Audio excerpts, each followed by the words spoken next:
Dalam bertawakal, jangan melakukan ikhtiar yang mudaratnya lebih besar daripada manfaatnya, seperti menyelesaikan segala urusan dengan cara-cara yang tidak syar'i atau melakukan dengan cara yang haram.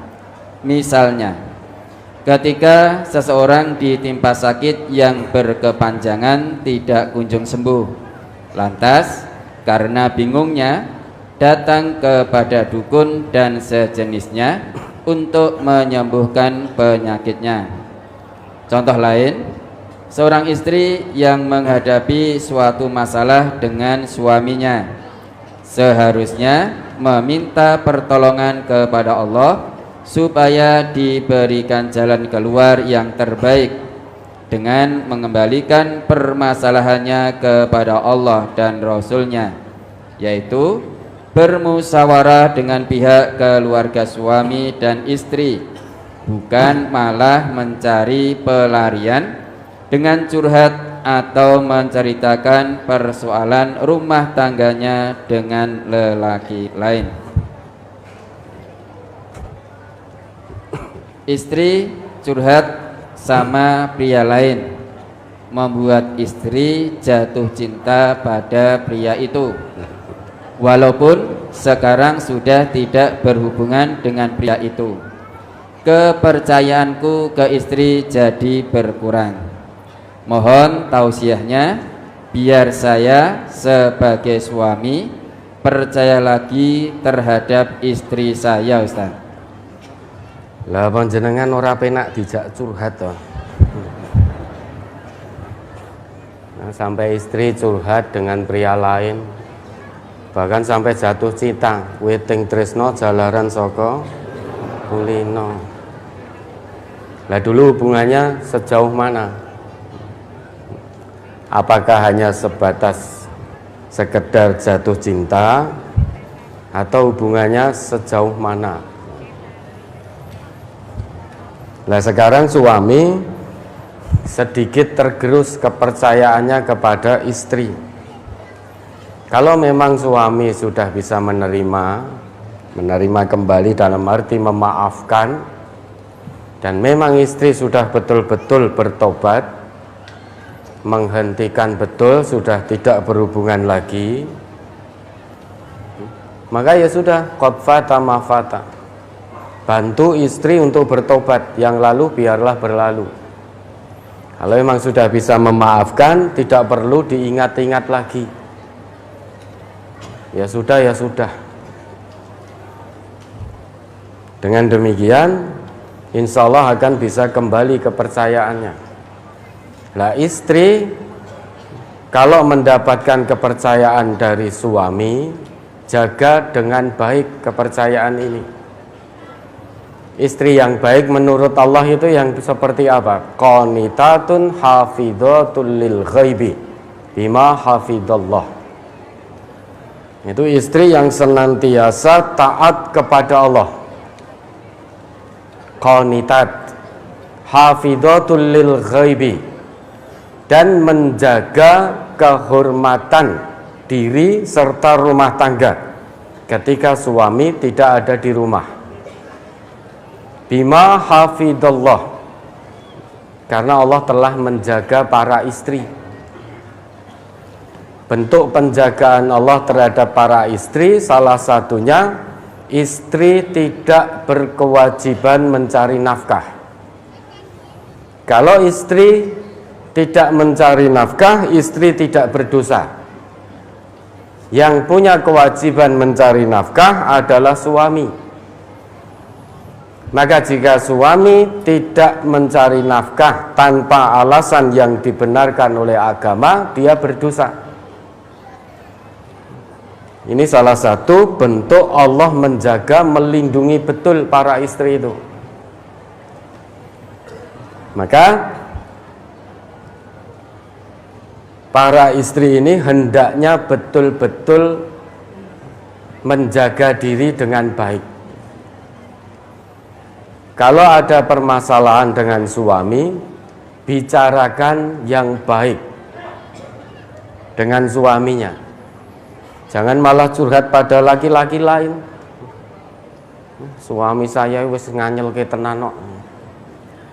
Sidik-sidik nesu, sedikit-sedikit marah. Isoe mung nesu tok. Dijaluki dhuwit ra tau ngekeki. Sejan ra penak tenan.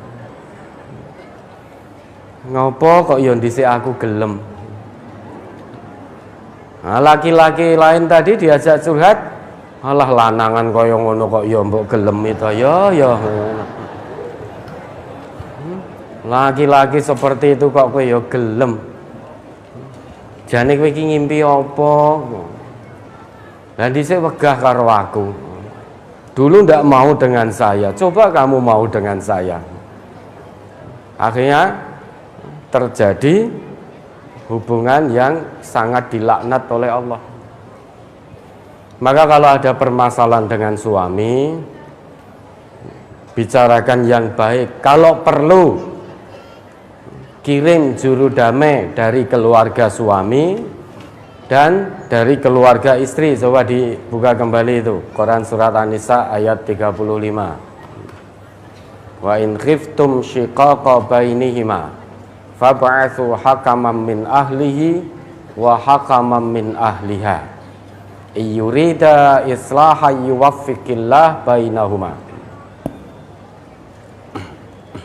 Quran surat An-Nisa ayat 35. A'udzu billahi minasyaitonir rajim.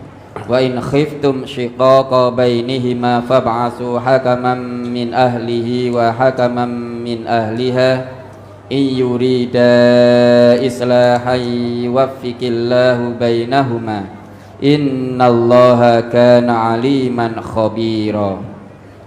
Dan jika kamu khawatir ada persengketaan antara keduanya, maka kirimlah seorang hakam dari keluarga laki-laki dan seorang hakam dari keluarga perempuan. Jika kedua orang hakam itu bermaksud mengadakan perbaikan, niscaya Allah memberi taufik kepada suami istri itu. Sesungguhnya Allah Maha mengetahui lagi Maha mengenal. Jadi jangan curhat ke laki-laki lain. Kalau terjadi percekcokan, perselisihan dalam rumah tangga antara suami dan istri, tidak ada titik temunya, maka salah satu ikhtiar yang bisa dilakukan, kirim salah seorang juru damai, hakam, juru damai dari keluarga suami dan salah seorang juru damai dari keluarga istri. Syaratnya kedua juru damai tadi itu niatnya untuk mengadakan perbaikan.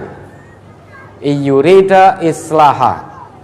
Kalau niatnya kedua-duanya untuk mengadakan perdamaian antara suami istri tadi, bukan dengan niatan lain, janji Allah yuwaffiqillah bainahuma. Allah akan turunkan taufik kepada suami istri itu. Taufik itu berarti bimbingan Allah dan kemudahan dalam menjalankan aturan Allah. Itu taufik namanya.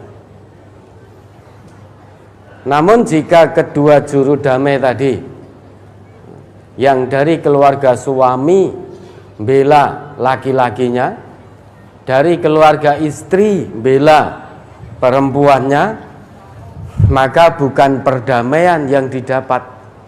Yang terjadi pertengkaran semakin hebat. Yang bertengkar tidak lagi suami istri, malah keluarga suami dan keluarga istri. Padahal suami istri ini wis damai, wis awor meneh, wis turu bareng meneh. Malah keluarganya yang cekcok. Maka kedua juru damai tadi tujuannya hanya islah, tidak boleh punya tujuan yang lain. Kalau tujuannya islah, Allah akan turunkan taufiknya, sehingga keduanya yaitu suami istri itu bisa menjalankan rumah tangga sesuai yang Allah kehendaki. Nah sekarang panjenengan suami kalau memang sudah memaafkan, sudah lupakan, beri kepercayaan kepada istri, beri kesempatan. Istri juga begitu, setelah melakukan kesalahan bertobat mohon ampun kepada Allah.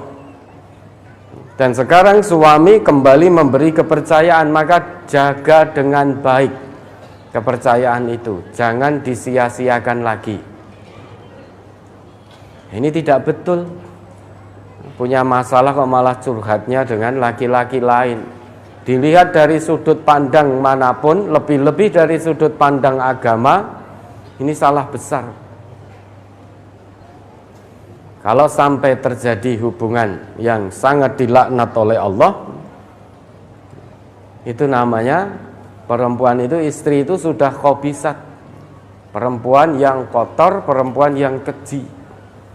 Sedangkan kata Allah, al-khabisat lil khabisin. Wanita keji, perempuan keji hanya pas untuk laki-laki yang keji pula. Wat-tayyibat lit tayyibin. Perempuan yang baik, yang taat pada Allah, mukminah betul, hanya cocok untuk laki-laki yang thayyib. Nah nanti kalau istri mengulang hal yang serupa, itu petanda bahwa istri itu tidak baik buat laki-laki yang mukmin. Kalau tidak baik ya ijolke wae. Iya, Allah saja ditipu. Larangan Allah saja ditipu, dilanggar. Larangan Rasulullah dilanggar, apalagi hanya larangan seorang suami. Dengan Allah saja tidak takut, dengan neraka saja tidak takut, hanya gara-gara buru hawa nafsu. Itu petanda wanita yang tidak baik. Begitu pula sebaliknya, laki-laki juga banyak yang keji. Sudah Allah anugerahi istri yang solihah, pintu yang halal, laki-laki yang tidak thayyib, laki-laki yang khabis, dia akan cari pintu haram. Tidak bersyukur atas anugerah Allah.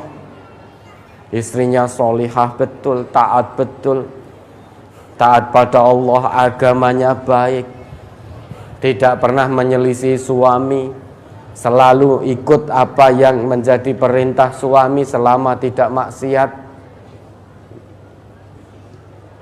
Namun ada pula sudah Allah anugerahi istri yang seperti ini, dia tidak bersyukur, mencari pintu haram. Laki-laki yang seperti itu juga laki-laki yang khabis, tidak thayyib. Tidak thayyib. Kalau memang punya suami seperti itu, melanggar aturan Allah, melakukan perselingkuhan dan lain sebagainya, boleh para istri mengajukan khulu'. Coba Al-Baqarah 229. Fa in khiftum alla yuqima hududallah fala junaha 'alaihima fi maftadat bih.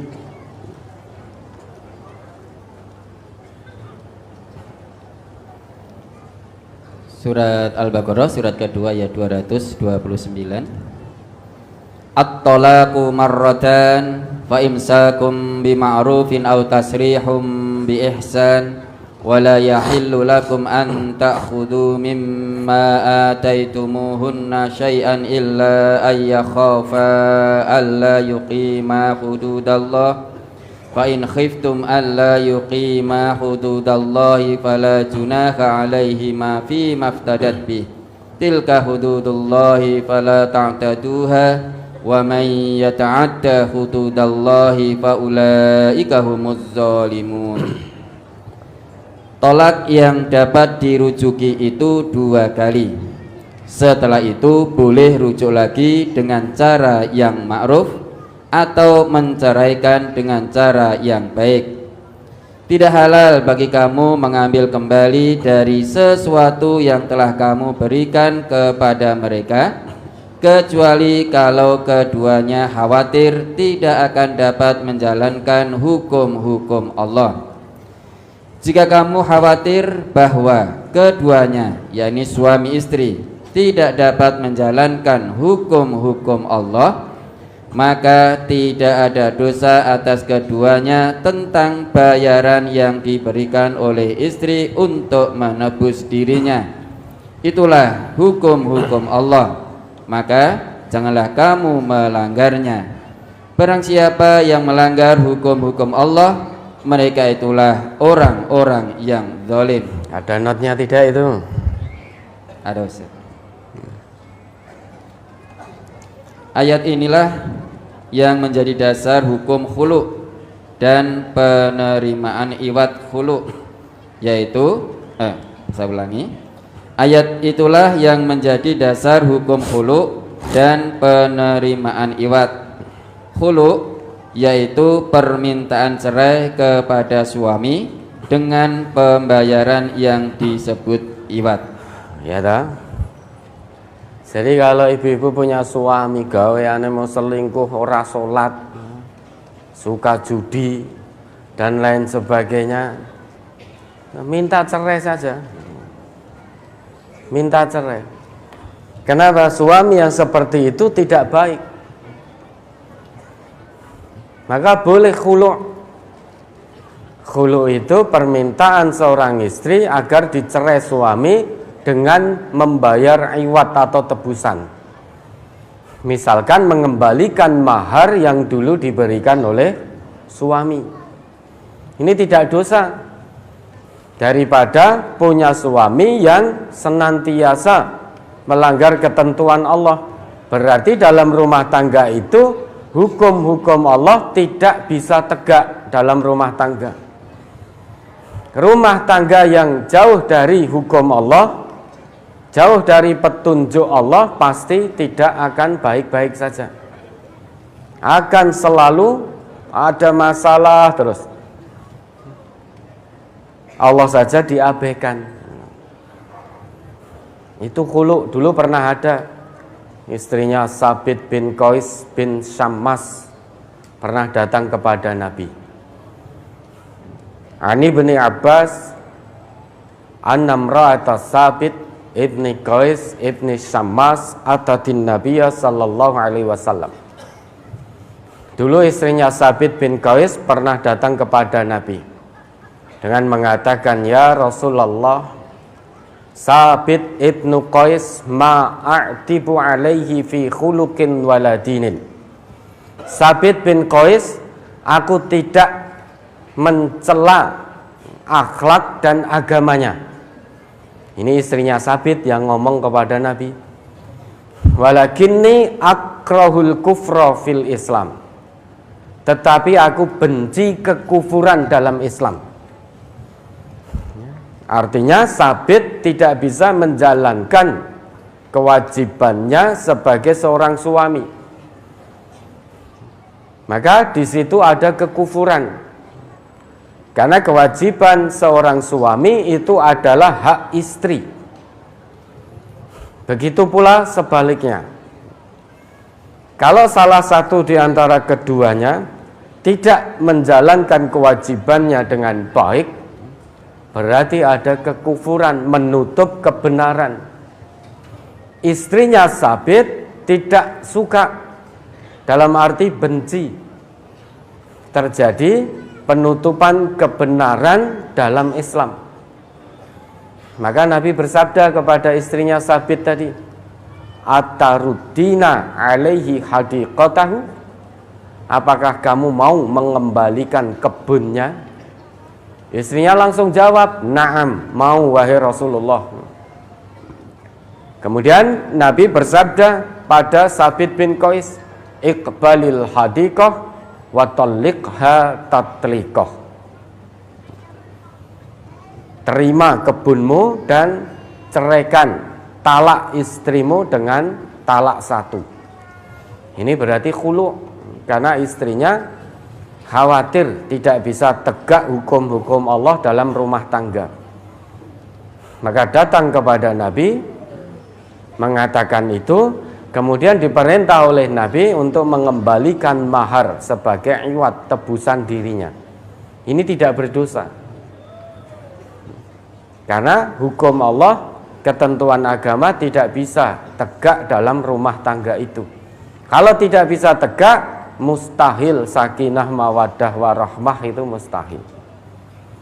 Maka ya sudah, qad fata ma fata, lupakan, seolah-olah tidak pernah terjadi. Bismillah, bersama-sama bantu istri untuk tobat, bimbing istri ke jalan yang benar, bersiap untuk menerima keluh kesah istri. Sesibuk apapun para suami, luangkan waktu untuk menerima keluh kesah istri. Mungkin istri akan bercurhat tentang anak-anak, akan curhat tentang rumah tangga, maka suami harus dengan sabar mendengarkan. Jangan langsung dijawab, ngerti pora to lagi mulai kerja wis kesel malah diceritani. Nah, nanti istri akan cari tempat curhat yang lain. Delalah ketemu laki-laki yang cocok, dia akan curhat terus.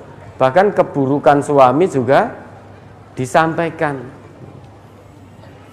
Istri yang semacam ini dilaknat oleh Allah, menceritakan rahasia rumah tangga kepada orang lain. Ya, bismillah, pahami betul tujuan pernikahan dari Allah itu sakinah mawaddah warahmah. Kalau memang percaya pada istri, percaya sepenuhnya, jangan suudzon lagi. Kalau istri sudah mendapat kepercayaan dari suami, jaga kepercayaan suami dengan baik. Hafidhatul lil ghaib, jaga kehormatan diri, kemudian jaga kehormatan rumah tangganya selama suami tidak ada di rumah. Kalau ini bisa dilakukan dengan baik oleh istri, dijamin oleh Nabi kita boleh memilih masuk surga dari pintu manapun. Idza shallatil mar'atu khamsaha, apabila seorang istri itu sholat 5 waktu.